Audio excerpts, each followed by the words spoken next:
필러 주입 후에 실명이 생겼다, 실명됐다, 이런 얘기 들어본 적이 있으실 거예요. 그게 과연 가능한 건지 전 세계적으로 약 50케이스 정도가 보고가 됐습니다. 한국에서는 서울대학교 병원 안과교실에서 12케이스를 보고했는데 그 중에서 7케이스는 지방주입 케이스예요. 그러니까 필러에 의한 건 5케이스가 보고가 되었어요. 근데 이런 일이 왜 생기느냐?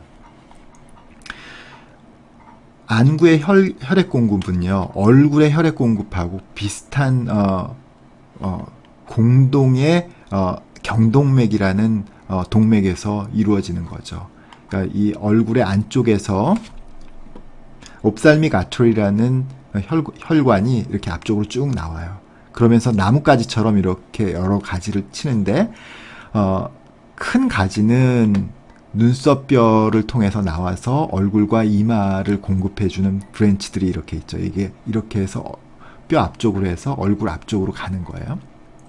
그리고 그 중에서 일부는 안구의 뒤쪽으로 들어가서 안구의 망막에 혈액을 공급해요. 근데 이 브랜치는 여기서부터는 그냥 단독으로 브랜치가 돼 있고 다른 데에 다른 혈관으로부터 공급을 받지 않아요. 그러니까 여기가 딱 막히면 실명이 올 수가 있는 거죠. 근데 사실은 60세 이상에서는요, 약 10만 명 중에 1명꼴로 여기 있는 혈전이 이렇게 흘러 들어가서 이 망막 중앙 혈관, 망막 중앙 동맥을 막는다고 그래요. 그래서 뭐 필러 맞지 않고도 대략 10만 명 중에 1명 정도가 실명이 있게 되는 원인이거든요. 특히 무슨 당뇨가 있다든지 또 동맥경화가 심하시다든지 혈전이 많으시다든지 이런 분들에서 이런 있는 일이죠. 마치 그 뇌졸중하고 비슷한 현상이거든요. 그래서 이런 현상이 생기는데 필러의 경우에 어떤 경우에 이런 일이 있느냐? 사실 이제 필러를 얼굴에다가 여기다 맞는단 말이죠. 근데 여기서 맞은 필러가 이렇게 가서 이렇게 가진 않아요. 왜냐하면 이 동맥이라는 것은 이쪽에서부터 이렇게 앞쪽으로만 흐르는 거지 혈류가 뭐 여기 갔다 이렇게 왔다 갔다 하지 않거든요. 마치 우리 수돗물 같은 경우 수돗물이 한 방향으로만 흐르지 수돗물이 반대로 흐르는 경우는 없잖아요.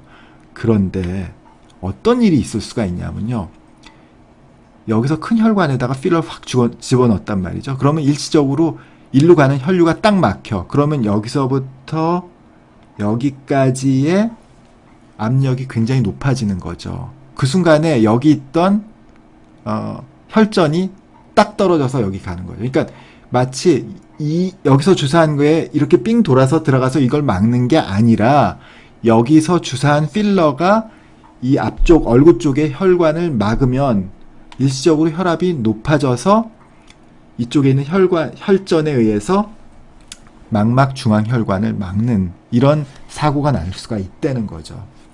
그래서 이 혈관을 잘 찾아내야 된다는 거예요. 혈관을 피해서 주사를 놔야 된다는 거죠. 이게 이제 아큐베인이라고 해서 특별한 혈관을 볼 수 있는 장비예요. 왜 혈관에 있는 적혈구를 디텍트해내서 바깥쪽에서 볼 수 있는 장비인데, 사실은요 이거 없어도 아주 훌륭한 선생님들은요 보면 보여요. 혈관 보이고 또 기본적으로 어디로 우리가 혈관들이 나오는지, 큰 혈관들이 나오는지 알고 있어요. 다 이 눈썹 바로 밑이라든지 이 앞쪽 코너라든지 이 콧뼈의 약간 사이드라든지 이렇게 혈관들이 나오는 장소가 있어요. 또 그게 보이기도 해요. 왜냐면 맥박이 뛰니까 또 만져지기도 하고. 그렇기 때문에 아주 경험 많고 실력 있는 선생님들은요 그걸 피해서 잘 놀 수가 있어요. 어쨌든 뭐 이런 기계를 이용하든지 저희 병원 이런 장비를 통해서 좀 더 세심하게 배려를 한다고 저희는 자부하고 있는데, 어쨌든 좋은 선생님인 경우에는요 이거 없이도 잘해요. 우리 병원은 좀 더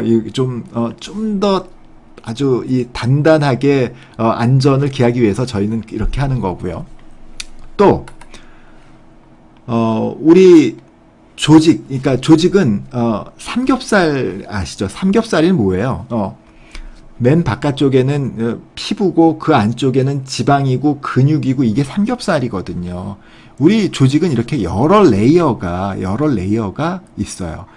그 중에서 혈관이 지나다니는 레이어가 있다고.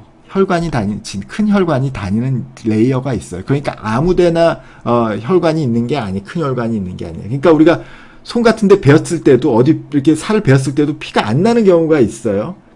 그거는 이제 혈관이 없는 층이 다친 거지.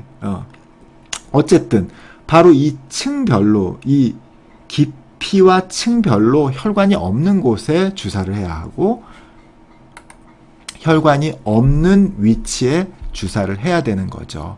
바로 이런 방법을 통해서 애초에 이런 혈관에 부분적인 혈관이 역류하거나 아니면은 혈압이 높아지는 현상을 피할 수 있도록 하는 것이 무엇보다 중요하다고 할 수 있겠습니다.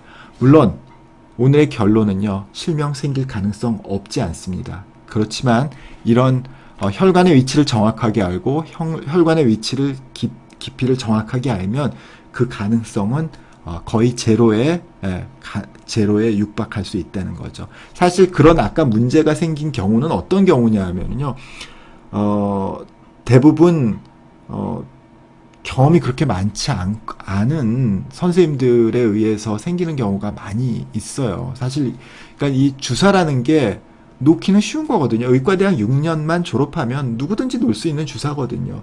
그러나 좀 더 이런 그 조직의 해부학적인 위치, 혈관의 해부학적인 위치를 정확하게 알고 이런 문제가 왜 생기는지를 정확하게 아는 선생님이 주사를 하는 것이 무엇보다 중요하다고 할 수 있겠습니다.